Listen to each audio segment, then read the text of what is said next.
Released already 9 years ago, the iPhone 3GS brought video recording capabilities for the first time, and it also doubled the RAM of the previous generation. Hey, how's it going? I'm Josh from 91Tech, and today we're going to be talking about the iPhone 3GS. It was an immediate success back in 2009, but how does the 3GS hold up in 2018?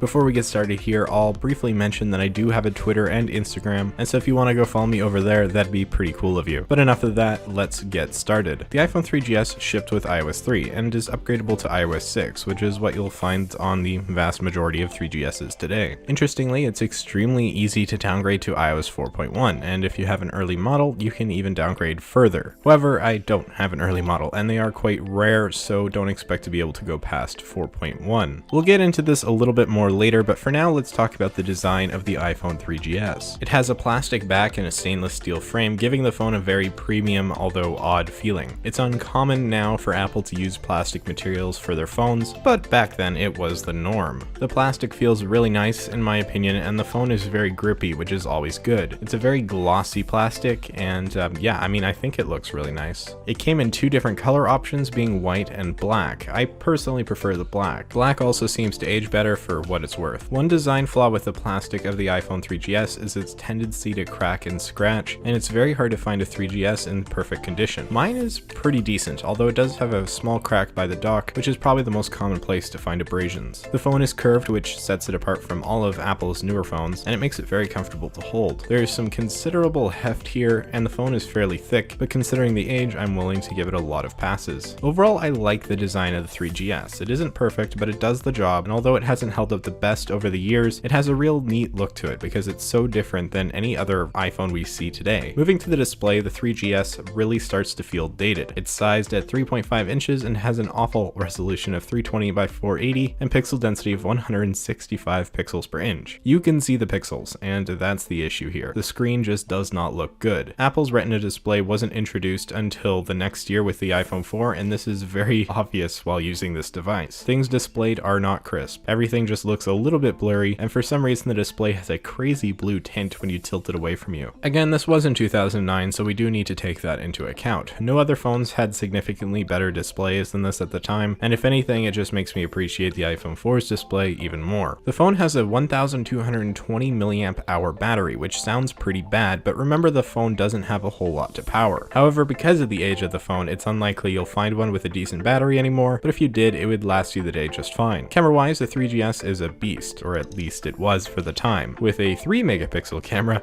and 480p video recording capabilities. This was the first iPhone to be able to record video, and so I have to give it massive props for that, but yeah, photos and videos don't look particularly good. Although, to be fair, they don't look like absolute garbage either, especially if you have good lighting conditions. There isn't a front-facing camera, something that came on the next year's iPhone 4. To me, this isn't a big deal, but for somebody who likes taking selfies, then you're out of luck. Overall, the camera is surprisingly not awful.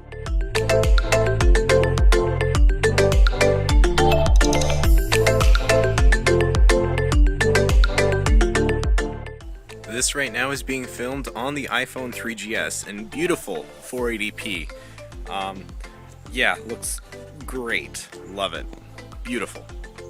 The iPhone 3GS came with a 600 MHz processor and 256 megabytes of RAM. That's approximately 1/12 of the RAM in my iPhone 10, which really shows how far we've come. When it comes to speed, anything intensive is pretty painful, like internet loading. However, the basic UI around iOS actually feels pretty snappy, and if you were to use this just for texting and calling, you'd actually probably be fine. Again, the iPhone 3GS runs up to iOS 6.1.6, which is pretty cool, and the best thing about it is that it runs really well. Everything is fairly fast, something we don't see a lot on discontinued phones. The iPhone 5 and 5C are probably the only other iPhones to still feel, fairly fluid on their final iOS versions. And that's something that can't really be understated. The iPhone 3GS was built really well, and it always ran really well, and everything about it was just very good. However, I wouldn't say that it was great, and that's something I'll cover in an upcoming video. Link below if it's already posted. But anyways, I really like the iPhone 3GS even in 2018. And And something you can do with it if you have an old iPhone 3GS is downgrade it to iOS 4. As far as I remember, it wasn't too hard to do. I did it a couple months ago now. Yeah, again, it was super simple. If you'd like to do it, you know, totally go for it. It's pretty easy. Just look it up. It's there's lots of tutorials for it. If you want to play around with iOS 4, this is probably the best way to do it. iOS 4 is kind of cool. It has the old iPod app instead of the music app, so that's kind of neat. And overall, it's definitely fun to play around with, but not necessary by any means. iOS 6 runs a little bit slower on the iPhone 3GS than iOS 4 does, but honestly, it's actually not a huge difference, at least in my experience. Obviously, you shouldn't go out and buy this phone to use now. That would be ridiculous. While it's not horrifically slow, it can't do most of the modern things that we've become accustomed to, although it can still run some apps. Certain apps have old versions that'll still run on 3GS, like YouTube, Twitter, Instagram, Facebook, and so on. A lot of these apps have certain issues, like with Instagram, there are no stories, the pictures are often cutting things off, and so on, but it still technically works. So if you absolutely had to, you could use the iPhone 3GS in 2018, but you definitely shouldn't. Why would you? There is just no point. But I gotta say, I'm quite surprised with how well this thing has held up over the years, and I think it joins the ranks as one of the best iPhones ever when it comes to speed and support since it was released. But that said, I think that's about it for this video. Not a whole lot to say, but essentially the iPhone 3GS is really cool and surprisingly still fairly decent. But you definitely should not live with it in 2018 unless you,